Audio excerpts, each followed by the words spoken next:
These mugs are worth hundreds. They're the retirement plan for some people. Why are you laughing? But they're serious business, they're expensive. But why are these mugs so expensive? Because they're very cute. And aside from that, it's the usual stuff. Their collectible nature, high quality materials, limited edition releases, and the cultural appeal of the moving characters. Once you get one of them, well, of course you need to get the rest of them as well for that yearly release, and then like every other year, otherwise you're missing out, you know? And oh, well, they just released the handmade version and there's only 800 in the world, might as well get that $200 mug. So to boost our retirement fund, we're getting some Japanese exclusive mugs that are definitely gonna go up in value in the future, probably more than gold. People collect hundreds of these. Some of them have even the entire collection. There's a towel museum. Does anybody know about this? I feel like there's some museums that just might not be worth visiting.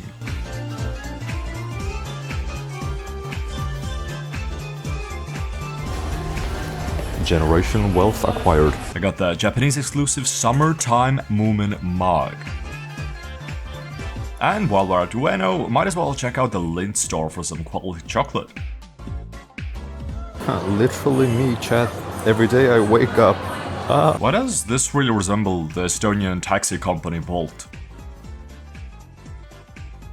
Okay, so I got these things because I'm trying to improve my life with minimal effort by trying to remove choice fatigue. Currently, I already have my daily stuff that I need to do every single day, but those are very important. These things are stuff that I want to be around me at all times so I can pay attention to them, but they're not really things I can check off a list. So I have this spot right here, which is going to be my canvas for life. And the improvements I want to add are in 3 categories: health, vlogs, and production. Also, don't let me know what this means because I don't know and I didn't research because this is the only one that looked like really important. So I had like no other choice and I don't want this to ruin the meaning behind it. First, fixing up myself. So recently, Brian Johnson published a video where he talks about why you're always tired. And he has 6 points in there where I'm not gonna follow all the 6 points, just 3 points that are the best. Because I feel like everything follows the 80-20 rule. You know, achieve 80% of the results with 20% of the actual effort put in. So that's what I'm gonna do. I don't need to get perfection, I just need to get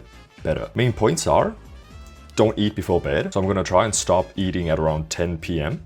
See if that helps, makes sleep better, because currently the score is not the best. And you might say that, oh, 10 is already quite late, but considering I go to bed at like 2-3 a.m, then that's going to be at least 5 hours without eating, and that's going to be pretty hard. The second point was something about stress, don't do activities, which sure, I'm not doing already. I mean, there were good points there, like turn down the lights, whatever, regulate the temperature, which I'm not going to do any of that stuff. The only other thing that I'm going to do is try to cool down before bed. So for like half an hour before bed, I'm gonna try to read some manga.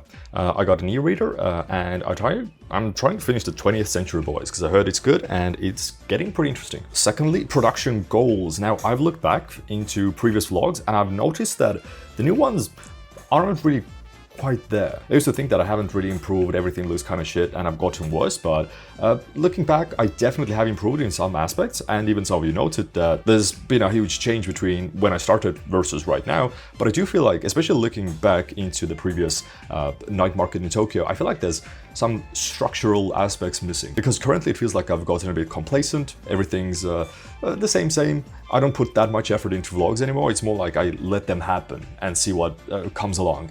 But it's not always the best, or you can't get really the most interesting things there. So I want to bring more structure into it again. Thankfully, quite recently, Marcus Brownley released his video about how to make high quality videos in 54 minutes, 19 seconds and 20 milliseconds, where he and his team detail on how to make good videos, which it's nothing too special, but it does highlight some very key details which are quite important. I'm not going to follow it, word for word. This is not what my video structures are going to be at, and you never really want to follow somebody else exactly.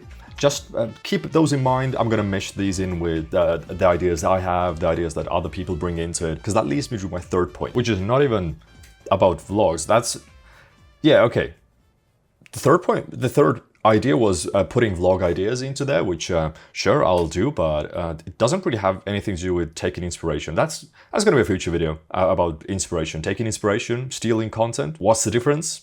Is it legal? So with these ideas in mind, tomorrow we're going to be hitting 100 days a big celebration. And I guess by the end of the monthly review, we can see how much this advice actually helped me, if it didn't help at all. Do I follow any of it? Because you never know unless you try. And one of the things I try to avoid is just putting a lot of things on my plate at once, because otherwise it's just getting too overwhelming to follow it. And in most cases, I never end up following it anyways. So I guess we'll see.